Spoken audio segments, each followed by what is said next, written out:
Okay, FNAF tier list on all the games. I'm not going to do an intro, let's just get into it. FNAF 1 is S tier. The reason why FNAF 1 is S tier is just because it did simplicity in the right way. I think when I think about all the games, this did mascot horror the best. I think even if you look at the animatronics, they actually look like mascots. Even from like the sound effects, there's so many videos talking about why the sound effects are just so effective in this game. The atmosphere was amazingly done. They introduced the correct characters, right? Freddy in this game was the most intimidating Freddy we've ever seen. Phone Guy was also introduced into this game. You don't understand Mark like I do, man. That dude was twerking on the showroom dance floor like a maniac. How do I see you trying to impress Freddy? You're looking up things like how to impress Freddy on our first date? Dude, you can't be serious, right? You also had Golden Freddy, which caused a huge stir at the time.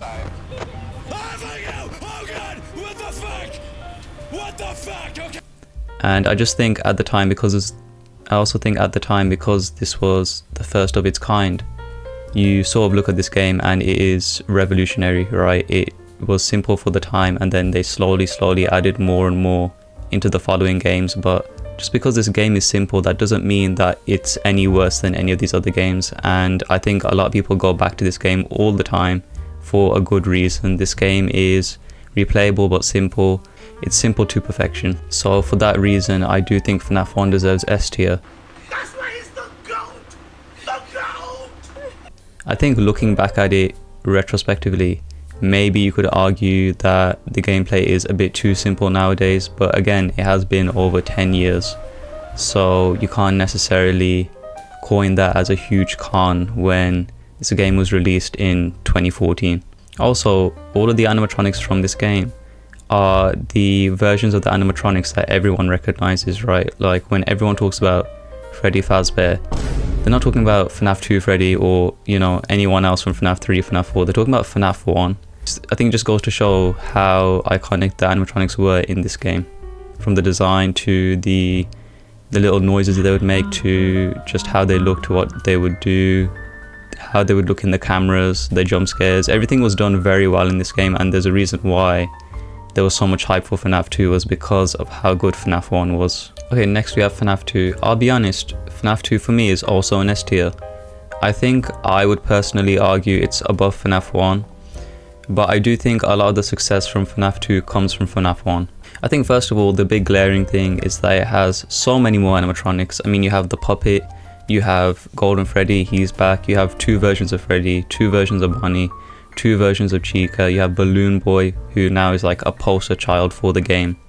You have the introduction of more secret characters, which of course made an introduction into UCN as well. So I just think when you add so many different characters who stuck with the franchise in such a way, you've done something right.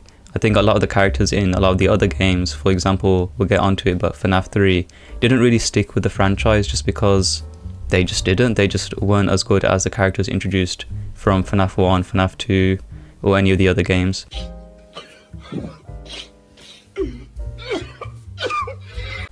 So I think not only did FNAF 2 do the character aspect of the game very well, but I think they also did the atmosphere amazingly. I mean, you know, the sound effects to just the way the office looked. I mean, anyone can recognize that fan from a mile away if you're even somewhat of a fan of FNAF.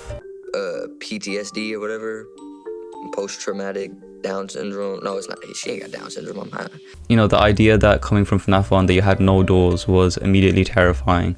And the gameplay overall, I will admit, and this is probably the only drawback of FNAF 2, it is the most repetitive game in terms of gameplay, pretty much in the entire series. That's because, of course, everyone knows that you only have to flash the flashlight on Foxy, it's then the music box, and then you put your mask up, and that's pretty much it. And I think a lot of people think, okay, this game's good in every way apart from the fact that when you go back to it, it just feels like you're repeating the same pattern over and over again, whereas compared to other games, yes, they are repetitive, but it just feels like there's more variance in the gameplay that FNAF 2 is just for some reason missing.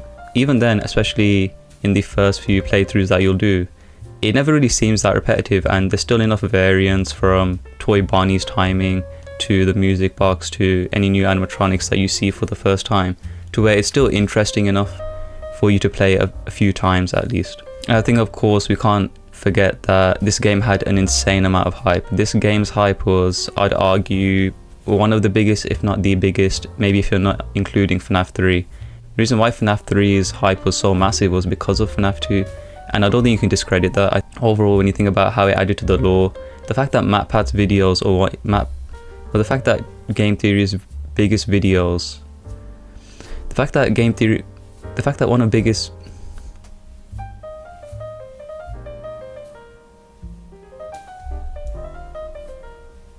the fact that some of Game Theory's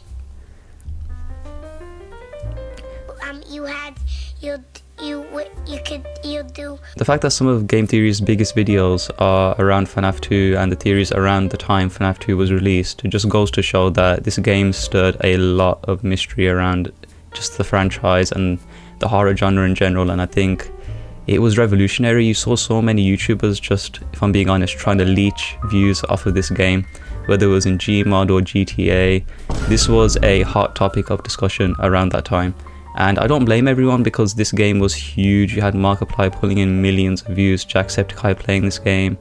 Everyone was playing this game, Venturian Tale, Vanos Gaming was even making Gmod videos on this game. It was just crazy, and I just think so many things went right for this game around that time. It was probably, the way I see it, in terms of timing, in terms of animatronics, to design, to everything, I think they nailed this game. Okay. FNAF 3 for me is a B tier.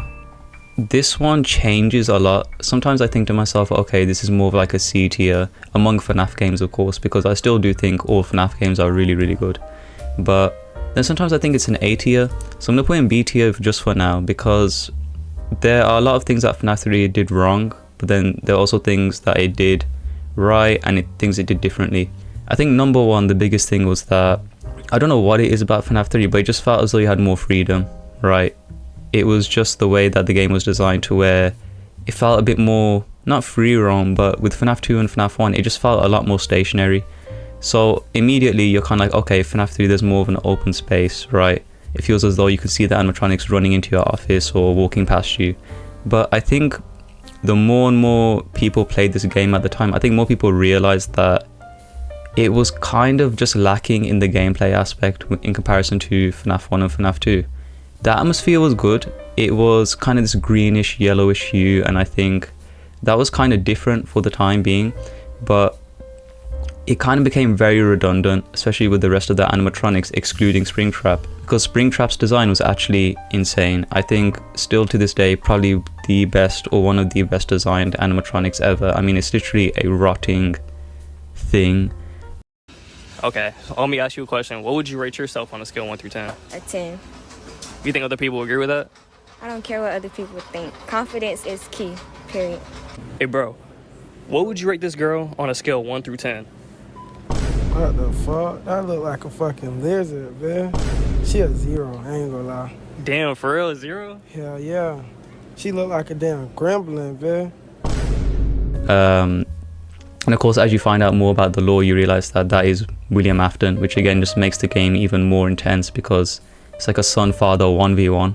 I think another thing with this game was that although Nightmare Mode was difficult, the difficulty definitely went down a notch, and I don't think that's necessarily a bad thing. I think Markiplier and everyone else who's trying to speedrun all of these games would, could definitely use a break with how difficult the games were. But I just think for how much hype this game had, I would say, the biggest hype ever, because you had Springtrap in the trailers who literally looked like a Golden Freddy, Bonnie, like Freddy amalgamation. You just kind of, I guess people just expected a little bit more out of this game, and so I think after a while people were kind of disappointed, especially with the jump scare from Springtrap as well. Hello there. The way I see this game is, if any of you guys know about Call of Duty, it's sort of the Modern Warfare 3 to the franchise. It kind of came out after these two amazing games, right? FNAF 1 and FNAF 2. And I think a lot of people they just had these insane expectations. And of course, they delivered in some extent, right? And I think looking back, people are more fond of this game now, knowing the lore and the implications. But I think at the time, this game maybe didn't hit the way the fans were hoping it would. And of course, let's not forget that the mini games in this game were amazing. The fact that this game had 2 different endings, the fact, you know, there were so many different secrets within this game. I think there's a lot of thought put into this game, but I just think that it was hard for the fans at the time to appreciate it as much as they do now, because the story just hadn't developed yet. And that's why I do think that had this game maybe have been released, I don't know, maybe after FNAF 4 or maybe at a different time, I think this game would have sunk in a lot better into the series. I think it's kind of funny to think that Scott Cawthon was actually going to end the series at FNAF 3, but because of the bad jump scare from Springtrap, he continued, and he continued to make amazing games. And I'm glad that he continued because he made FNAF 4. Now FNAF 4 is a weird one because at times I think it's S tier, and then I kind of think about it and I think this game relied on too many things for it to make the S tier. So I'm going to put in A tier for now. I think the big thing with FNAF 4 and the issue is that FNAF 4 relied too much on audio contrast, right? The whole thing with FNAF 4 is you listen out for the animatronics and you close the appropriate door. But the issue is that the animatronics jump scares are so loud, or not animatronics, they're like nightmares, right? They're so loud that when they jump scare you, it's ridiculously loud, but then to hear them in the first place, you have to have your volume all the way up, so you would literally be destroying your ears to play this game. I think that's one thing people complained about, was that a lot of the fear factor around this game, or why the jump scares felt so much scarier, was just because they were essentially abusing this kind of audio contrast thing within the game. But again, I don't think that's a bad thing, right? It definitely made the game a lot scarier. The actual jump scares were incredible. The designs of the animatronics were super terrifying. I think this was one of the first games where people looked at FNAF and they were like, okay, like this is scary, this is like genuinely pretty creepy. And even to this day, even Markiplier, he went back to FNAF 4 like a few months or a few years ago, and even he got jump scared super hard. Okay, so the first night is never usually that bad in any of the games, so I'll play through. Stop! Don't! I'm fine! My headphones are gone! I think the fact that people can still get jump scared super hard by this game is a testament to show how scary it really is, because most of the people who play this game for, you know, forever, these last 10 years, they're kind of desensitized to jump scares. So that's how you know FNAF 4 just really nailed the jump scares and the fear factor in this game, when people are still getting jump scared to this day. Of course, it birthed the classic Bite of 87 meme from Markiplier. On 3, 1, 2.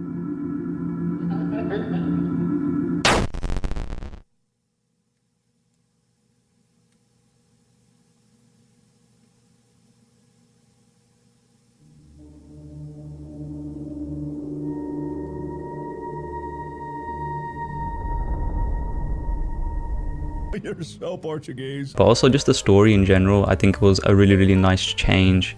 You know, we saw Crying Child pretty much for the first time, and kind of his story behind everything. It's also the first time where we really saw Fredbear in the form of Nightmare Fredbear, and even within the little mini games and the story we'd see. I think it was all told very well, and I kind of like having a narrative at the beginning of every night, because it's kind of something to look forward to. I also really enjoyed the Halloween update, which I'm going to put in the same tier. I think it was nicely done. I think with Jacko Bonnie and Jacko Chica, they are just basically reskins, but they look really nice. But then also with Nightmare Mango, she was an entirely different character because they added the auditory issues with her, and that just made the night so much more difficult.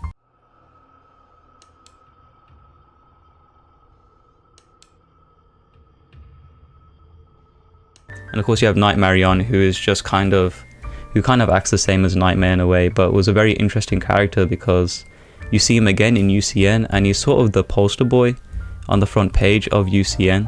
So I think that's very interesting, and you kind of do see him more throughout the series. I believe he's in Security Breach as well.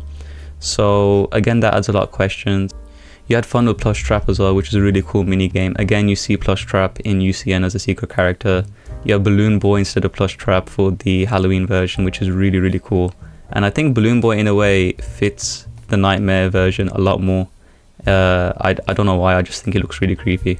So yeah, all things being said about FNAF 4, its gameplay is good. It's not too repetitive in the way FNAF 2 is, because you actually have to listen out for the animatronics, and they won't always go to the same place every single time, every single night. They can come out the right door like 3 times in a row, and then the next night they can only come out maybe the left door, and then the right door, and then left door. You know what I mean? They can change it a lot, and I think the variance in the AI pattern is very well done in this game. So in terms of everything, the character design, gameplay, story, I don't really have anything bad to say about FNAF 4 other than that audio sort of dissonance, that contrast, and how they kind of overuse that a little bit too much. But I don't think that's a huge detriment, and that's why I'm putting in A tier. I also just think comparatively to FNAF 1 and 2, it just doesn't hold up in my opinion, in terms of hype, in terms of when it was released, in terms of how many people were into FNAF 4 or into FNAF in general at that time. I just can't say FNAF 4 caused the stir that FNAF 1 and 2 did.